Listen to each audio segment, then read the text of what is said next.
Millions of Americans from across the country will rally for education reform during this National School Choice Week. Many parents may be wondering what they can do to make sure their child goes to a great school, stays in that school, and graduates. Andrew Campanella, the president of National School Choice Week, joins us live with more. Good morning, Andrew. Can you tell us, first of all, what's the goal of National School Choice Week?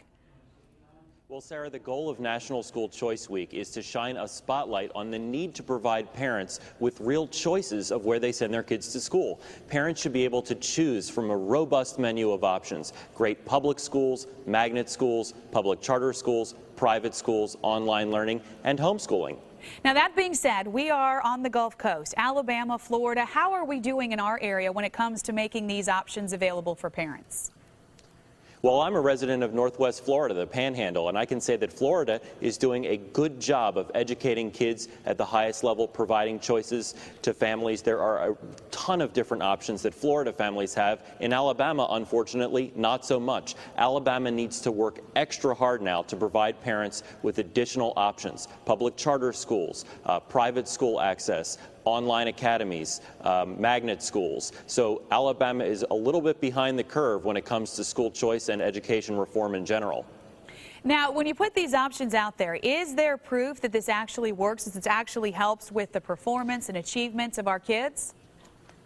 Absolutely. If you think about it, we choose everything in American society. We choose the bread we buy at the supermarket, the milk we drink, the cars we drive. And when parents can actually choose their children's schools and aren't forced just to send them to one school, we see graduation rates go up, student achievement improve, parental satisfaction get better, and all schools achieve at higher levels. That is the benefit of robust school choice.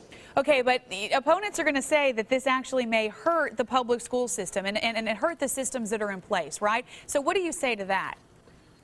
I say it helps the systems that are in place. Think about it this way. We're talking about letting people choose the best school that is right for their kids. A lot of families will choose public schools. Some will choose private, some will choose charter. But let's say you have two public schools. One school is doing really, really well, and you actually see with school choice families lining up around the block of that school to get their kids into it. The school that isn't doing well will see that another school really has a lot of demand, and they're going to have to improve to keep students there. So school choice increases achievement and increases performance for all.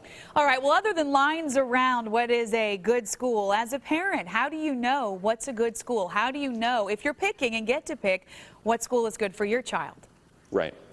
That's a great question, and what I would encourage parents to do is to start looking for schools right now for the 2013-2014 school year. Do not wait until summer break. You need to look right now.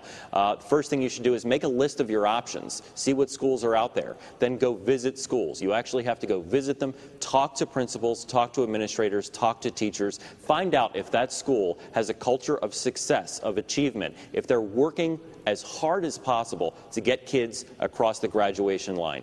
Make sure you talk to other parents. See how they are treated by the school. Or if they're treated as a welcome presence in the school, that's a good thing. If they're treated as a nuisance, that's not a good thing. Look up the school's performance indexes on a website called greatschools.com. You can find out how the school is doing in the aggregate in educating kids. And most importantly, talk to your own child and discover what really sparks that love of learning. But now's the time to get started in that search. All right, and if you want more information, or we want more information in our area, there are some events planned and things happening this week, right? Absolutely. There are 3,500 events going on all across the country. In addition, we're doing a nationwide whistle-stop train tour. I'm here at Great Overland Station in Topeka, Kansas, which is the third stop on our LA to New York City trip. People can find an event near them. Go to schoolchoiceweek.com and click on Find Events. Get involved. All right, Andrew Campanella, the president of National School Choice Week, thank you so much for taking time out this morning to talk to us. Thank you.